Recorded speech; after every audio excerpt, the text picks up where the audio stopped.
Hari Sabtu lagi, Ultraman Trigger akhirnya tayang dan memasuki episode keempat, di mana kalau sebelumnya banyak yang ngerasa kalau jalan ceritanya agak terlalu cepat karena mengenalkan ketiga raksasa kegelapan. Di episode keempat ini sudah banyak perubahan dengan jalan cerita yang udah agak cepat-cepat amat, lumayan ringan, dan bahkan ada beberapa komedi yang cukup kocak diselipkan kali ini. Tapi masih ada clue tentang apa yang akan terjadi ke depannya dan berhubungan dengan identitas Kengo yang sebenarnya. Kenapa ia bisa menjadi raksasa cahaya Trigger? Seperti biasa, saya akan membahas plotnya sesingkat mungkin dan beberapa poin menarik yang seru untuk kita bahas lebih jauh. Here we go again, universe. Let's talk about it.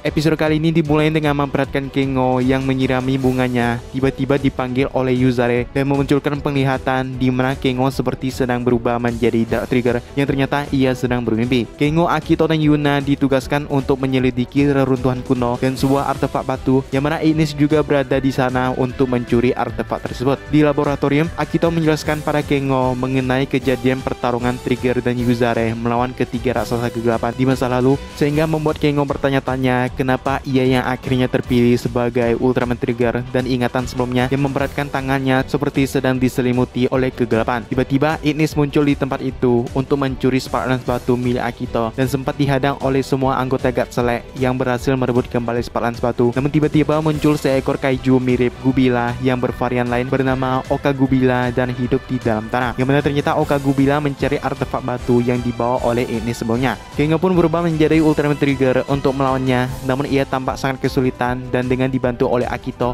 yang mengalihkan perhatian Okagubila, Trigger yang menggunakan Power Type dan Circle Arms akhirnya mengalahkan kaiju tersebut, dan di akhir tampak bahwa ketiga raksasa kegelapan akan mulai menjalankan rencana mereka selanjutnya, dan tampak Carmilla yang sangat marah pada Ultraman Trigger. Sekarang kita bahas beberapa poin menarik yang ada di episode keempat ini. Yang pertama, kaiju kali ini yang bernama Okagubila mengambil referensi kaiju Hyutana yang pernah dilawan oleh Ultraman 3 bernama Gyoza. Walaupun ya desain dari Okagubila ini tidak ada perubahan yang signifikan dengan Gubila. Dan selanjutnya, Kengo adalah Dark Trigger. Sepertinya ini sudah fix bahwa Ultraman Trigger memang memiliki wujud kegelapannya sama seperti Dark Trigger. Yang masih dipertanyakan siapa yang akan menjadi Dark Trigger, dan petunjuk yang diberikan kali ini sedikit menjawab pertanyaan itu, yaitu Kengo sendirilah yang akan menjadi Dark Trigger. Dan ini tentu aja jauh lebih masuk akal dibanding teori Ignis yang akan menjadi Dark Trigger sesuai dengan scene di opening yang memperhatikan Ignis dengan sosok Dark Trigger di belakangnya. Yang sebenarnya hal itu tidak bisa dipastikan berarti Ignis adalah Dark Trigger, tapi hanya mengenalkan sosok baru yang sebentar lagi akan muncul. Penglihatan Kengo ini kemungkinan adalah ingatan dari Trigger di masa lalu saat ia masih menjadi raksasa kegelapan, mirip seperti yang diperhatikan di artefak kuno yang menjelaskan kejadian di masa lalu. Dan kalau sama seperti versi 3, maka orang yang membuat Dark Trigger menjadi Ultraman Trigger adalah Yuzare. Di salah satu bocoran juga mengatakan kalau Dark Trigger ini berubah tanpa menggunakan Spark Lance dan termasuk dalam Ultra Hero, yang artinya orang yang menjadi Dark Trigger adalah Kengo itu sendiri yang sekaligus sebagai Ultraman Trigger. Ini juga membuka kemungkinan bahwa sebenarnya Kengo ini adalah reinkarnasi dari Trigger, sama seperti Daigo yang adalah reinkarnasi dari 3, di mana Kengo bisa melihat ingatan dari Trigger di masa lalu, dan ia yang sudah bertemu Yuzare bahkan sebelum mendapatkan kekuatan Trigger, yang itu mengartikan bahwa Kengo memang ditakdirkan untuk menjadi Ultraman Trigger dan bukan hanya sebuah kebetulan, karena memang Kengo adalah Trigger itu sendiri yang bereinkarnasi menjadi manusia.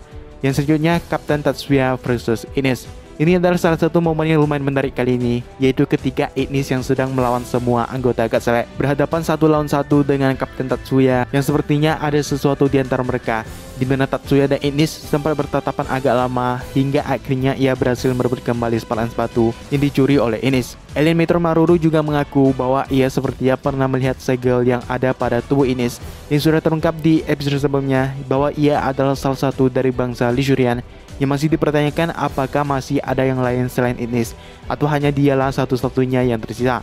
Dan selanjutnya, rencana ketiga raksasa kegelapan. Sudah dipastikan bahwa ambisi ketiga raksasa kegelapan di masa kini adalah menemukan Eternity Core dengan menangkap Yuzare melalui Yuna dan membalaskan dendam ke para Trigger yang sudah menghalangi mereka di masa lalu. Dan yang paling berhasrat dalam balas dendam ini adalah Carmilla yang tampak sangat marah dengan apa yang dilakukan oleh Trigger dan pastinya akan berhubungan dengan Dark Trigger dan peran Yuzare yang juga terlibat dalam perselisihan mereka di masa lalu. Sangat menarik untuk kita nantikan. Kalau kamu mau ngikutin terus pembahasan Ultraman, langsung aja tekan tombol subscribe di bawah biar gak ketinggalan video selanjutnya. Di depan ada video lainnya, bisa langsung aja kalian tonton, dan sampai jumpa di video selanjutnya.